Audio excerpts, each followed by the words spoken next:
Welcome to another explainer. All right, let's just jump right into it. Today, we're putting on our detective hats. Why? Because we're talking about catching a cheating machine learning model. Think of this as the detective's guide to ML evaluation. Okay, so picture this. You've just trained a brand new model. You run the evaluation, and boom, the screen spits back this beautiful, shiny number, 95% accuracy. Naturally, you're popping the champagne, right? You're ready to ship this thing into production. But hold on a second, because here's the harsh truth. A machine learning model is only as good as the way we measure it. Honestly, you got to assume your model's like a lazy, cheating suspect who will take any shortcut it can possibly find to look good without actually doing the hard work. So that 95%, as impressive as it looks, it might just be the ultimate illusion. So is your model actually good? Well, maybe, but maybe not. You see, context is literally everything here. What if I told you that 95% of your data actually belongs to just one single class? Think about it. If a model just decides to be incredibly lazy and predicts that one dominant class every single time, it's going to score a 95% accuracy.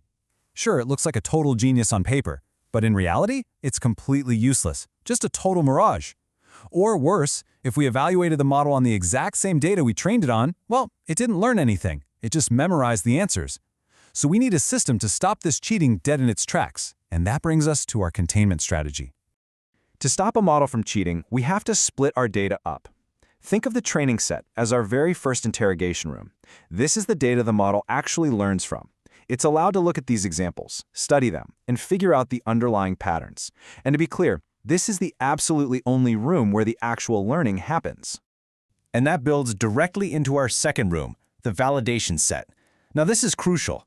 The model never directly trains on this data. It absolutely does not get to memorize these answers. Instead, this is the data we use to tune hyperparameters and select between different models. It's kind of like a practice exam. The model takes the test, and then we look at the results to adjust our overall strategy.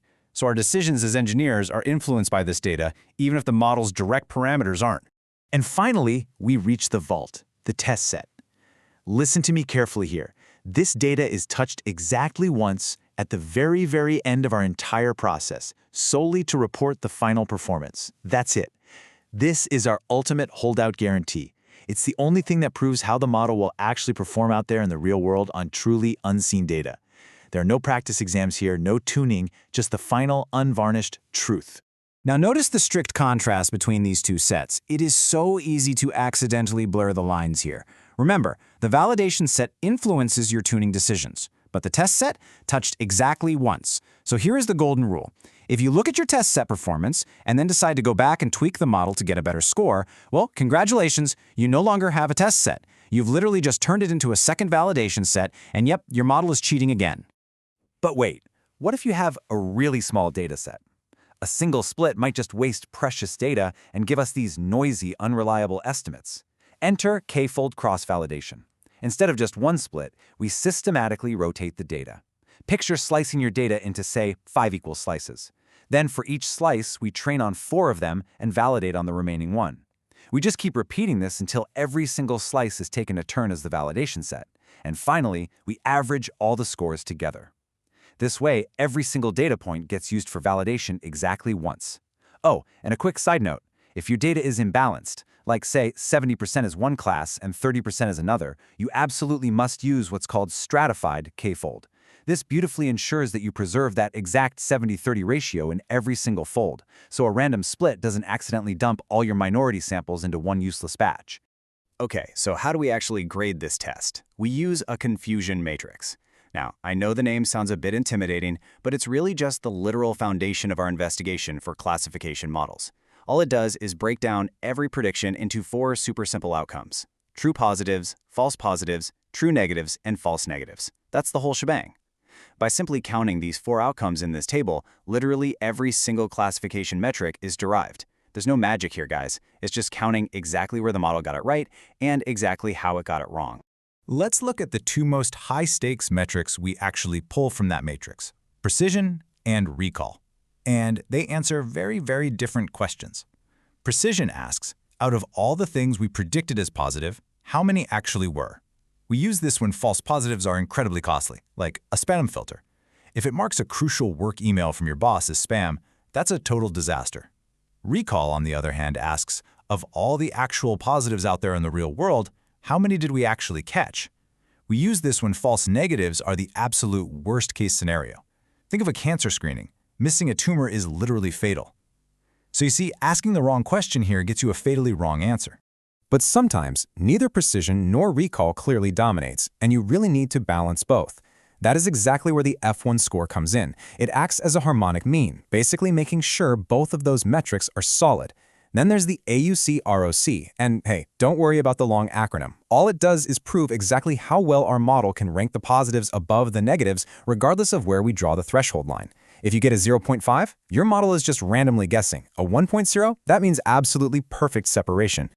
All right, let's shift the investigation over to regression models for a second. This is where we're predicting continuous numbers instead of categories. For these models, each metric acts like a different penalty system. MSE, for instance, heavily punishes wild outliers by squaring the errors. RMSE makes that number quite a bit easier for us humans to read by putting it back into the exact same units as the target variable. Now, if you kind of want to forgive those wild outliers, you'd use MAE because it treats errors linearly. And R-squared?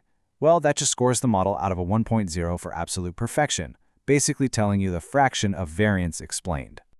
Knowing all these numbers is great, sure, but honestly, visualizing the crime scene is way better. Enter the learning curve.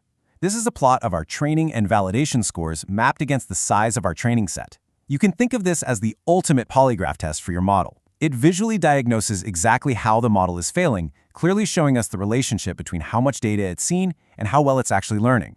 These learning curves pit two massive failures against each other. On the left side, we have high bias, which means the model is underfitting. Try to visualize this. The training and validation lines both converge, but to a really low score. The model is simply confused. It's just too simple. And here's the kicker. Throwing more data at it won't help at all. We actually need a much more complex model. On the right side, we have high variance, or overfitting. Imagine the training score is super high, but the validation score is just stuck in the basement.